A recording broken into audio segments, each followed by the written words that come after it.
Hello, it's Adrian here, and this is the video that will help you get your AQA GCSE Language Paper 1, based on the fact that if you actually do your question 5 first in the exam and give all the time to it, you will get good marks. But there's a better way. You can actually prepare your story that you're going to write in question 5. You can prepare it ahead of the game. I mean, over the years, there have been lots of different papers that you will have studied in your last 2 years. And remember, question 5 is showcasing all the knowledge you are supposed to have learned and put together. So how do we do this?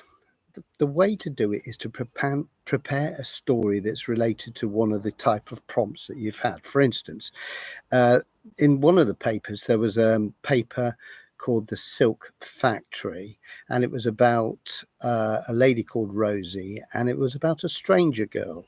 And in that particular story, it was quite mysterious. So at the end, the prompt was a bit of a mystery type of prompt, and the prompt was, write a story about an event that cannot be explained. Now that is a prompt that is quite generic. It means it can have lots of meanings to it. And what you can do is you can start preparing for that sort of story and building it using all the things you're supposed to have learnt about.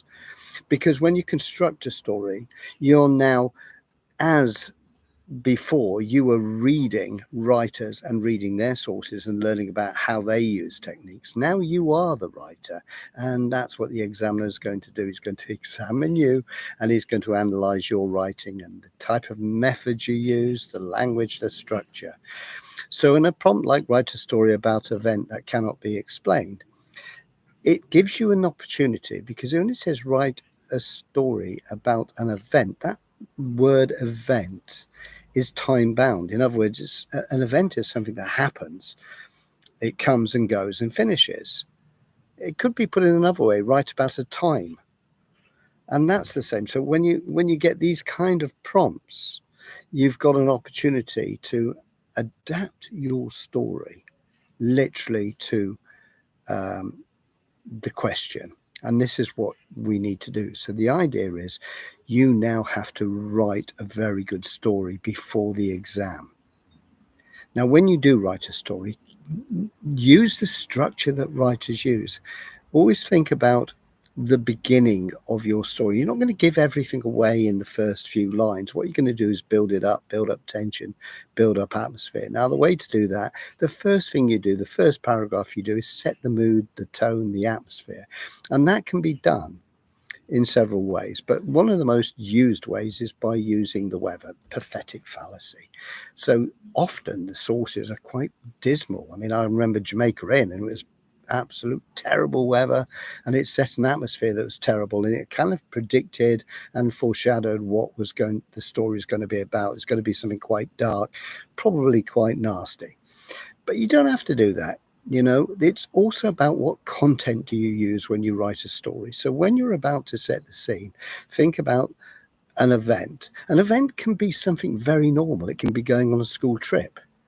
It can be going to a concert to watch a music concert, going to a rock concert. It could be a sporting event where you're taking part in a championship. Whatever it is, an event has many kind of strings to it.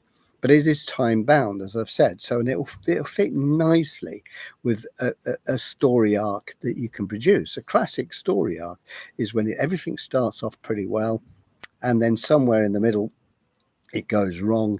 There's a crisis, and that crisis adds to the absolute tension and resolve of the story.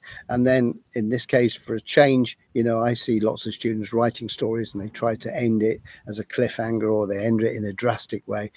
But you can end it where it all ends up okay. And what my feeling is that don't reinvent the wheel. So what the examiners want to see is that you've learnt lots and lots of things. So that means a lot of structural features. So build your story, construct your story, set the scene with atmosphere. So a sunny blue sky day could imply you're excited, it's positive, and you're going to have a great time. That could be one way, but you can do it how you want. But then as it progresses, you start layering in more detail. And this is what the examiners want you to do. They want to see you building the story, not giving everything away. Don't tell, show. So if somebody's in a bad mood, don't say they're in a bad mood, show the symptoms of a bad mood, something like that. But when you're using methods, you're meant to be using a multitude of methods, really. That's like language, descriptive language, vivid imagery being that you're trying to create in people's mind. If people can build a picture about your story, then it's working. And that becomes with descriptive language, language features, metaphors, personification, alliteration, all those things where you don't just say the door opened, you'd say the dirty door, whatever it is, you try to give more description to it. You want to use very good sort of structural features like circular narrative. You could start the story with a particular sunny blue sky day and you could end with that, which kind of links the beginning and the end together. Often you will see in the sources, you'll see flashback. That's when people are in a crisis, they start thinking about their life, they think about where they are and what they're doing, and they look back to a time that was happier if it's a crisis they're in. So flashback is used a lot, and there's all these type of things have to be put in. So the prompts that I have seen, there are 4 prompts, and I'll write them out to you, and you tell me in a sense what you think about that event. But always do things that are normal, that are relatable. Don't write things about you being a protagonist who's 36 years old. Stick to your age group and make sure that you possibly have a friend, because so often if you have one character that's just one character, that could be yourself and you know yourself well, you can also have a best friend that could be a character. And with characters you have that kind of ability to slightly tweak things, to exaggerate things, and that's all it is. It's about doing something normal but then tweaking it and making it a really strong storyline. So if we're talking about something, don't forget characters, and always have a couple of characters quite good, because whilst they're having a little bit of a connection together, you can use structural features like dialogue, which adds to the layer of understanding about what these people are like. So structure everything. Well, I would always do a story and do 6 paragraphs. Basically, and my aim would be to try and get 4 marks for content for each paragraph I write. So you have to think, how do I do that?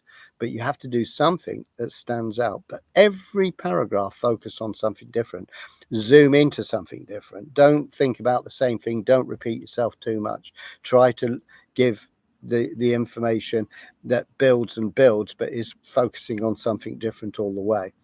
And in the end of it, make sure that when you've written your story, you go back and technically check it. So every single aspect of the question, the technical accuracy worth 16 marks. Let's be honest, you're trying to get 24 marks for content. Okay. And make sure you spell all the things right, get the grammar right for all those things that you're talking about, and you might end up with maximum marks. If you take that in with you into the exam, the 4 prompts I've got in front of me are: write a story about an event that cannot be explained. Then you've got write a story about a time when things turned out unexpectedly. Now, pretty much word for word. Write a story with the title Abandoned. Well, let's imagine that you went to an event and the event was abandoned because of something that comes in. And then write a story about 2 people from different backgrounds. If you've got 2 people from different backgrounds, they can be connected together with what event they've gone to. Maybe they have the same interests. Maybe if you're going to a rock concert, you're both absolutely crazy fans about a particular band, and that what's connect you, and it's from that you can build the story and add to it.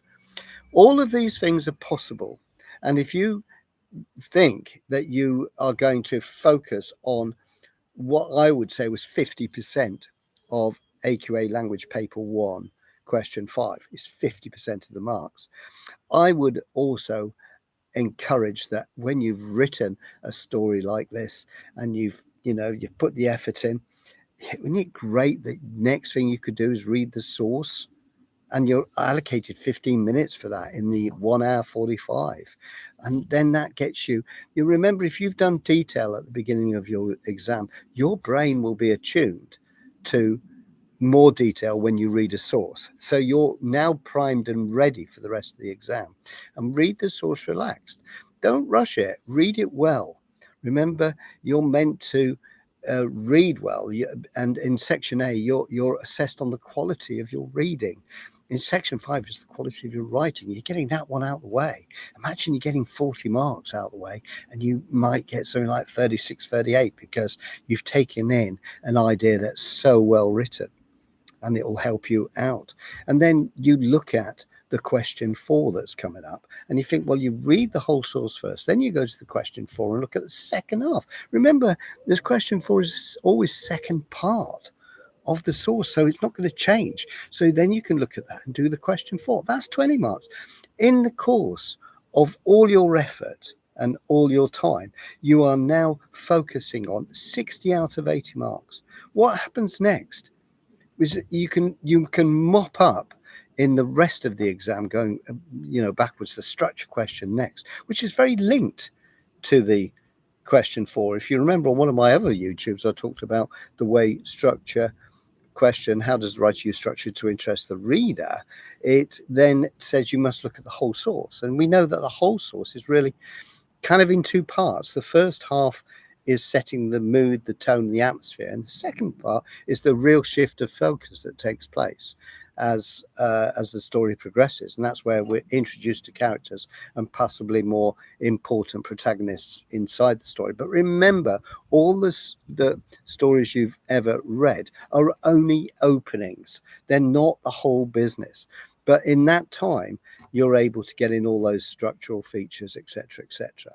So I hope this will inspire you to actually get on and write something based on the prompts that I've talked about today. And I'll repeat them again so you can write them down. Write a story about an event that cannot be explained. Write a story about a time when things turned out unexpectedly. Write a story with the title Abandoned. Write a story about 2 people from different backgrounds. Write one story and see how you can adapt this question to those other ones. And I'm sure that when you come to the actual exam on the day, you will get a story prompt. Don't just go for the picture. You get more marks, personally, I think, if you're using a storyline, because you're using things that you can't use in description, like circular narrative. And you're also writing about flashbacks. So it's not, it's a much better option there. And anything else you need, look at the end of this YouTube, go on my links, and you can find out that if you want any resources, you can go to my shop. There are some resources there that can help you with these type of things. Anyway, I hope this was useful for you, and I hope that you enjoy getting the story done, and it'll take a big pressure off when you enter that exam room. So take care. Thank you very much.